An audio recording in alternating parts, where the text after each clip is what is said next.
이사야 54장 구약성경 1035면에 있습니다. 이사야 54장 11절부터 55장 3절까지 우리 함께 합독하도록 하겠습니다. 구약성경 1035면 이사야 54장 11절부터 55장 3절까지.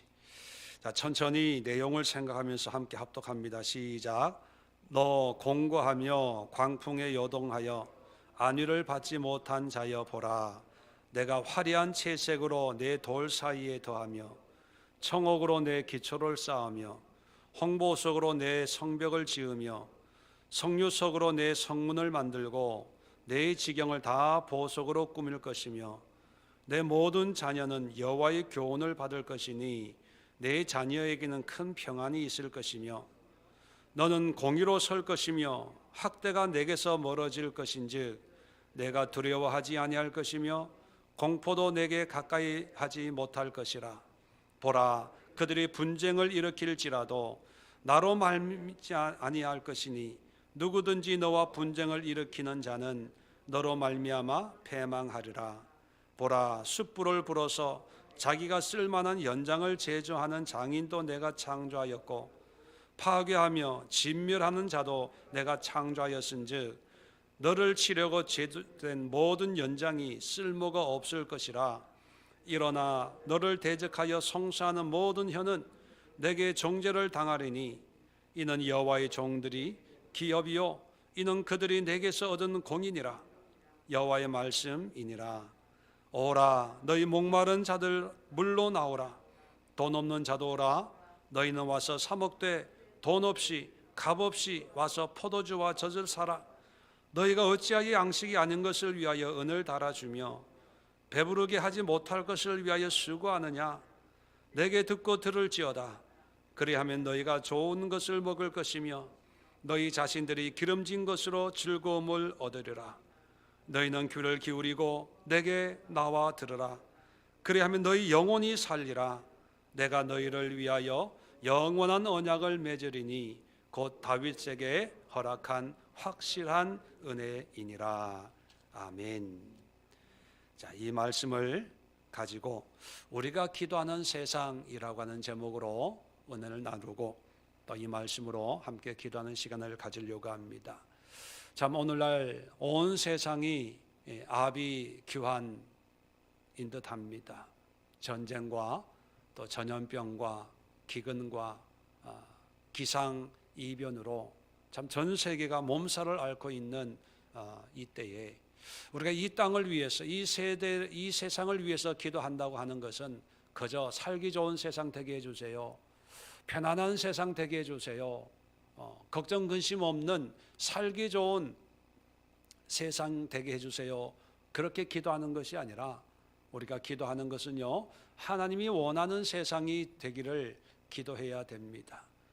왜냐하면 하나님이 원하는 세상이 될 때만이 진정한 의미가 있고 진정한 행복이, 평안이 있기 때문입니다. 그래서 하나님이 원하는 세상은 어떤 세상일까? 오늘 본문을 통해서 네 가지로 요약을 하고 오늘 이 말씀으로 이런 세상 되게 하옵소서 함께 기도하는 시간을 가지려고 합니다. 이사야 선지자를 통해서 하나님이 우리에게 주시는 말씀이 11절을 보면 너 공고하며 광풍에 요동하여 안위를 받지 못한 자여 보라. 자, 이 말은 뭐냐면 세상의 고난과 여러 가지 어려움에서 참 하루 편할 날 없는 그런 삶을 사는 사람들아, 그런 뜻입니다. 코로나19로 아프가니스탄처럼 전쟁으로 또 유럽이나 다른 나라에서는 기후재앙으로 여러 가지 모양으로 이런저런 고난을 당하고 있지만 그런 어려운 환경에 있는 사람들에게 하나님이 뭐라고 얘기하냐면 13절까지 보면 다 읽을 필요는 없을 것 같고요. 11절에 화려한 채색으로 내 돌 사이에 더하며 청옥으로 내 기초를 쌓으며 홍보석으로 석류석으로 다 보석으로 꾸민다. 이 얘기는 뭐냐 하면 하나님이 보호한다는 거예요. 하나님이 지켜주신다는 것입니다. 하나님의 것으로 바꿔주신다. 그런 의미를 가지고 있습니다. 자, 그래서 13절에 보면 내 모든 자녀는 여호와의 교훈을 받을 것이니 내 자녀에게는 큰 평안이 있을 것이며, 여기가 자녀를 얘기하는데 그러면 자녀만 평안하고 어른들은 고생이냐, 그런 의미가 아닙니다. 여러분, 요즘도 그렇지만 재앙이 닥치면 제일 많이 희생하는 부류가 어린 아이들입니다.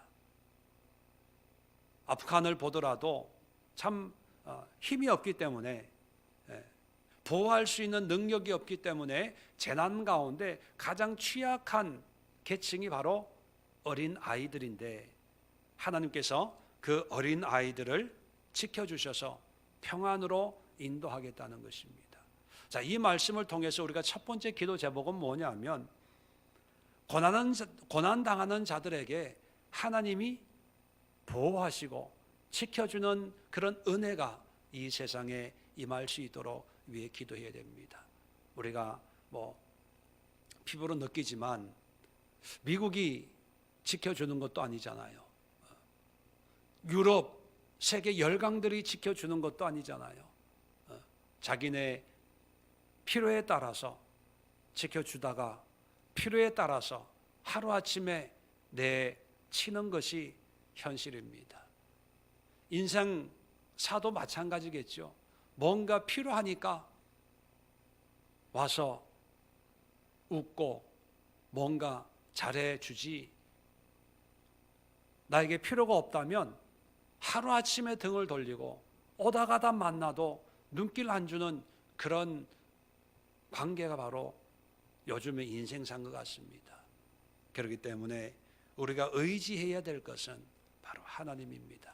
하나님이 지켜주시고 보호하셔야, 하나님의 것으로 채움을 받아야 진정한 평안이 있고 안전함이 있습니다. 돈을 의지하지 말고, 능력을 의지하지 말고, 은행 계좌에 있는 잔고를 의지하지 말고 오직 하나님만을 의지해서 하나님의 보호를 받는 그런 세상 되게 하옵소서. 이것이 첫 번째 기도의 제목이고요. 두 번째 기도 제목은 14절입니다. 너는 공의로 설 것이며 학대가 내게서 멀어질 것인즉 내가 두려워하지 아니할 것이며 공포도 내게 가까이 하지 못할 것이라. 공의로 선다는 것이 뭐냐면, 우리가 잘 아는 공의와 정의를 압축해서 공의, 그렇게 설명을 합니다. 하나님 보시기에 의로움입니다. 사람들이 아무리 자기가 이 말이 맞습니다, 이것이 좋습니다 해도 거기에는 자기 입장, 자기의 관점이라는 것이 있습니다. 요즘 정치를 보더라도 서로가 맞다고 떠들어요. 그 기준이 뭡니까? 뭐가 옳고 뭐가 그르고 그 기준이 어디에 있습니까?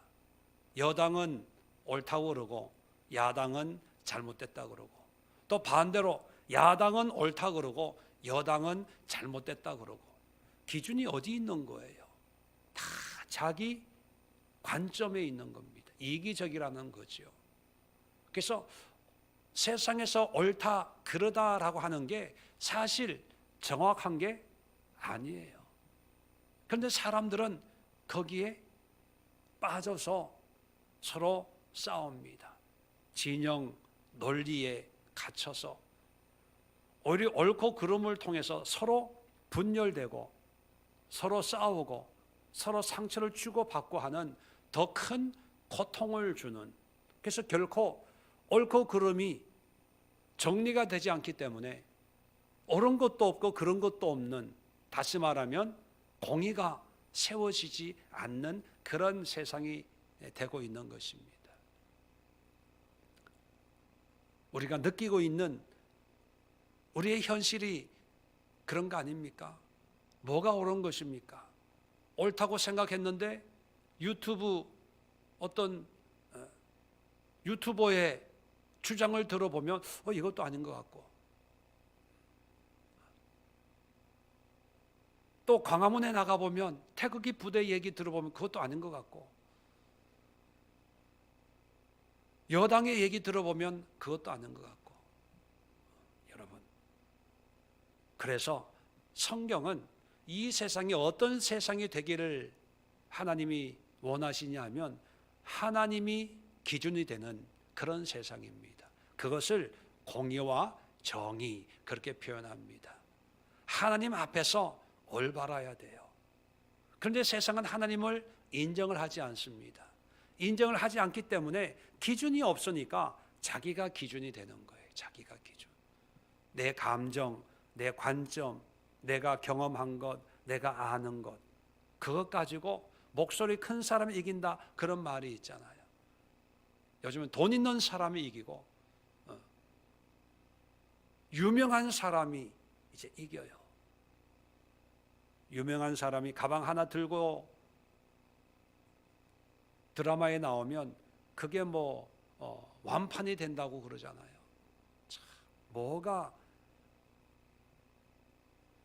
맞는지 틀렸는지 그게 없는 시대가 됐습니다. 그래서 사람들은 두 개 중에 하나 그냥 내가 원하는 대로 골라 잡아서 그것이 옳다고 믿고 사는 그런 시대가 됐습니다. 근데 옳다고 믿는 그 자체가 어쩌면 잘못된 것이지요. 왜냐하면 기준이 없는 거기 때문에.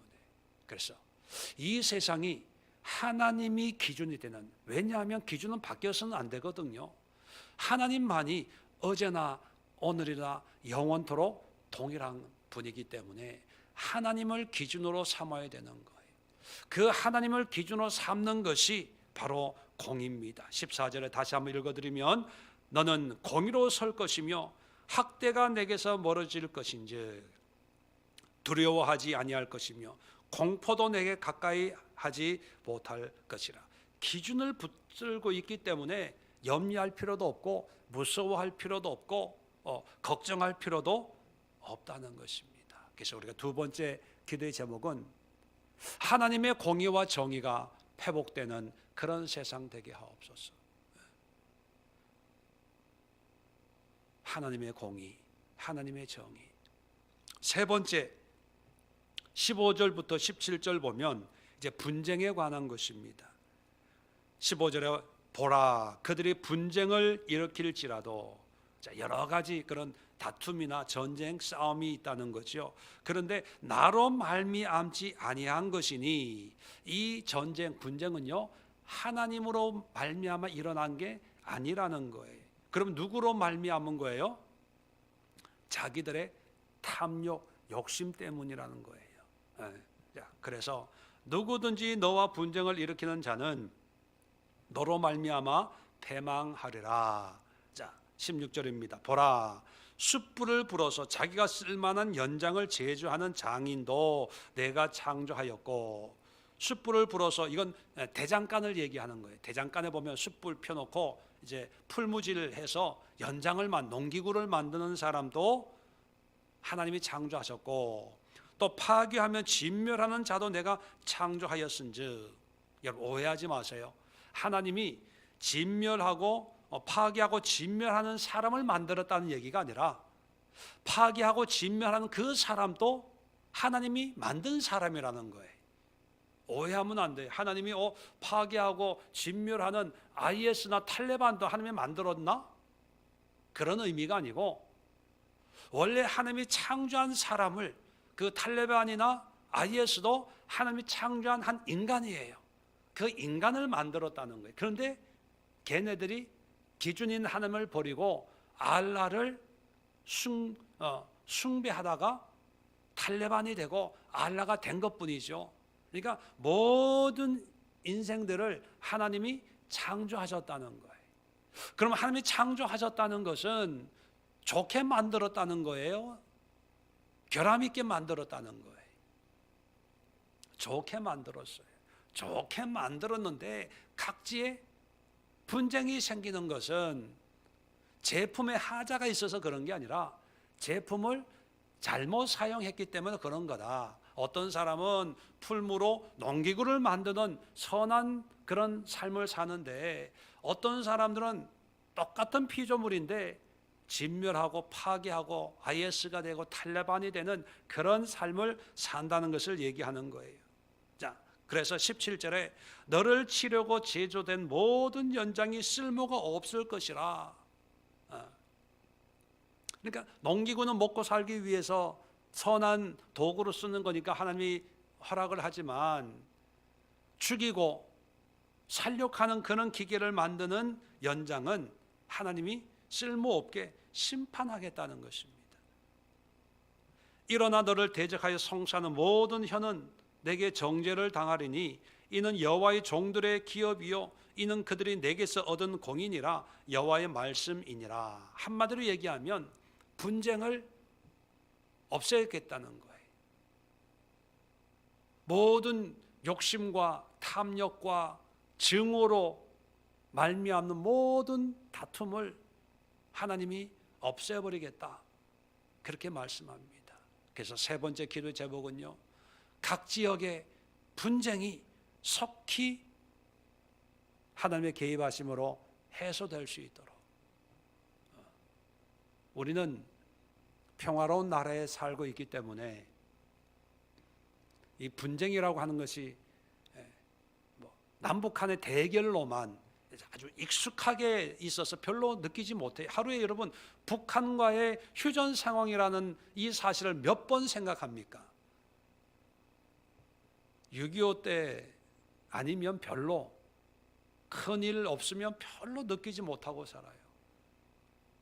그런데 지금 아프간 같은 데는 죽음이 일상이 된 삶 아니겠습니까? 폭탄이 터지면 터졌나 보다 대수롭지 않은 그런 상황이 되고 있습니다. 필리핀만 해도요, 반군들이 있는 그 섬은 약탈과 살육과 전쟁이 끊이질 않습니다. 제가 미국에 있을 때 콜롬비아, 남미에 있는 콜롬비아를 단기 선교를 간 적이 있습니다. 근데 그 나라는요, 식당을 가면 식당 보초가 기관총을 들고 보초를 쏘요. 주차 요원들이 기관총을 들고 있어요. 은행은 무장 군인들이 아예 그게 일상이 됐어요. 우리는 너무 무섭고 신기한데 그게 일상이 된 거예요. 왜냐하면 거기는 경찰보다 더 무서운 게 마약 카르텔이라고 하는 그런 사람들입니다. 쉽게 얘기하면 마약 조폭들. 그냥 대포를 쏘고요, 총을 난사하고, 그게 일상이 된. 우리는 피부로 느끼지 못하니까 그런 나라가 있나 싶지만, 그런 상황 속에 살아가는 사람들이 얼마나 많은지 몰라요. 이런 분쟁과 다툼과 싸움이 속히 하나님의 능력으로 해결될 수 있도록 우리가 기도해야 됩니다. 마지막으로 55장 1절로 3절, 원래 성경은 장절 구분이 없다는 거 여러분 아시지요? 편의상 장절로 구별해 놓은 것뿐이지 의미로 연결되어 있습니다. 자, 이런 세 가지 기도의 제목이 응답되도록 하기 위해서 이제 어떻게 해야 되냐? 근본적으로 어떤 역사가 일어나야 되냐?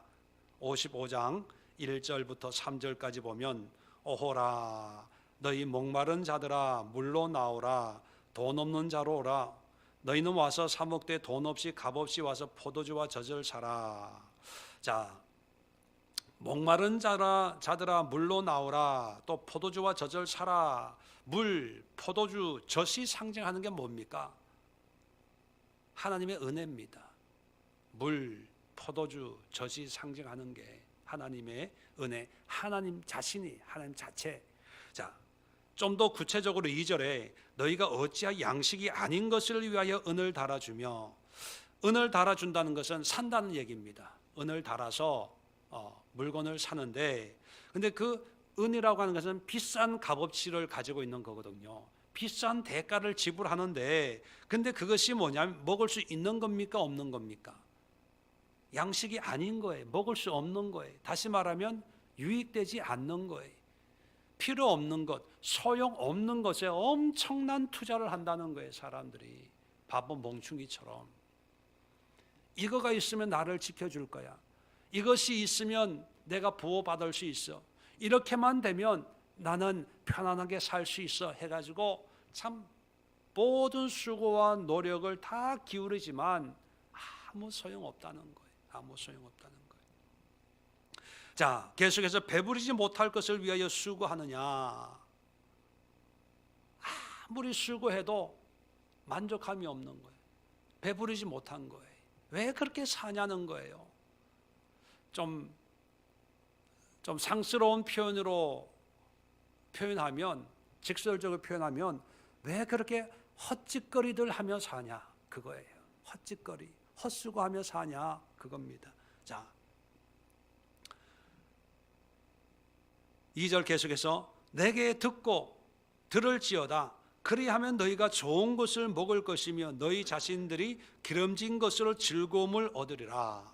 자, 사람들은요 뭔가 행복과 기쁨과 해결책이 있다고 은을 달아주고 열심히 수고하는데 헛거예요.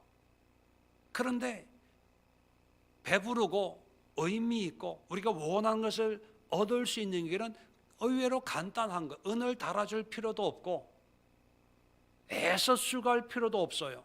하나님이 뭐라고 얘기합니까? 내게 듣고 들을지어다. 내 말에 순종하면, 내 뜻에 순종해서 살면 네가 원하는 모든 것이 이루어져. 그거예요. 원하는 게 뭡니까? 지금까지 11절부터 얘기한, 아니 이사야 전체를 통해서 하나님이 약속하신 것이 이루어진다는 거예요. 3절입니다. 너희는 귀를 기울이고 내게로 나와 들으라. 그리하면 너희 영혼이 살리라. 내가 너희를 위하여 영원한 언약을 맺으리니 곧 다윗에게 허락한 확실한 은혜니라. 다윗을 증인으로 세우는 거예요. 다윗에게 준 정말 확실하고 분명한 은혜를 나도 너에게 베풀어 주겠다는 거예요. 조건은 뭡니까? 내 말에 귀를 기울이고 내게 오고 내게 들으면. 자, 하나님의 말씀을 듣는다, 또 물을 마시고 젖을 포도주를 마신다라고 하는 것은 그냥 하나님이 무슨 말 하나 귀만 기울인다는 의미가 아니고 하나님을 믿고 순종하고 하나님의 뜻에 합당한 삶을 사는 것을 의미합니다. 한마디로 얘기하면 하나님을 믿는 믿음의 회복을 얘기하는 거지요. 그렇다면 여러분, 이 세상의 문제는 인간의 방법으로는 해결할 수가 없어요. 해결한 적이 있나요? 세계 역사를 보더라도 정권이 바뀌고 제국의 주인은 계속 바뀌지만 분쟁이 한 번도 해결된 적이 없어요. 그 이유는 뭐냐면 하나님의 방법이 아니기 때문입니다. 그래서 마지막으로 기도 제목은 이 세상이 하나님의 복음으로 회복되는 그런 세상이 되어져야 됩니다. 복음만이 모든 하나님의 약속을 성취할 수 있는 능력을 가지고 있습니다. 아무리 정권이 바뀌어서 복지를 잘하고 정치를 잘하고 사회 제도를 잘 만들어서 정치를 한다고 해도 여당이 있고 야당이 있고 잘한다고 하는 사람이 있고 또 피해보는 사람이 있습니다. 어쩔 수가 없는 거예요. 그게 이치거든요. 그런데 하나님의 뜻에 모든 것을 맡기고 하나님의 영적인 원리로 이 세상이 움직인다면 아마 놀라운 역사가 일어나지 않겠습니까? 그래서 하나님은 요한계시록에 보면 이것이 인간의 힘으로 해결을 되지 않기 때문에 하나님이 직접 천년왕국이라고 하는 하나님의 왕노로 타는, 예수님의 왕노로 타는 그 나라를 굳이 천년이라고 하는, 그게 뭐 숫자적으로 천년인지 아니면 상징적인 천년인지 모르지만 하나님이 직접 다스리는 그 왕국을 우리 믿는 자들에게 맛보게 하는 그런 약속의 말씀까지도 요한계시록에 등장을 합니다. 하나님이 얼마나 이런 세상을 바라고 있으면 그냥 천국으로 곧장 이어져도 괜찮죠. 근데 왜 천년 동안 왕노로 타려라 라고 하는 말씀을 하고 계실까요? 그것은 하나님이 이루고 싶은 거예요. 이것은 정치적인 나라만이 아니라 먼저 우리 마음에 하나님의 나라, 복음이 회복되길 바라고, 또 우리 믿는 자들이 모여있는 가정, 교회, 이 사회에 크든 작든 신앙 공동체에서 이런 믿음의 회복, 복음의 회복을 이루기를 하나님이 기대하고 있습니다. 그렇다면 여러분, 잘 먹고 잘 사는 그런 세상, 또 부자로 사는 우리 집, 좋은 환경에 사는 그런 가족들, 그것이 자랑이 아니라 정말 하나님 안에 화평한 하나님의 나라를 이루는 그런 가정, 이것이 우리의 기도의 제목이 되어야 됩니다. 왜냐하면 그것이 하나님이 꿈꾸는 이 땅의 우리의 모습이기 때문이지요. 그래서 오늘 이 네 가지 기도의 제목은 이렇게 되었으면 좋겠다라고 하는 우리의 바람이 아니라 이렇게 되었으면 좋겠다라고 하는 하나님의 바람이에요. 하나님의 꿈이에요. 하나님의 기도의 제목이에요. 그 기도의 제목을 우리가 기도하면서 이루어드리고 또 그 하나님의 마음으로 이런 세상 되게 하옵소서. 함께 기도하는 시간 갖도록 하겠습니다.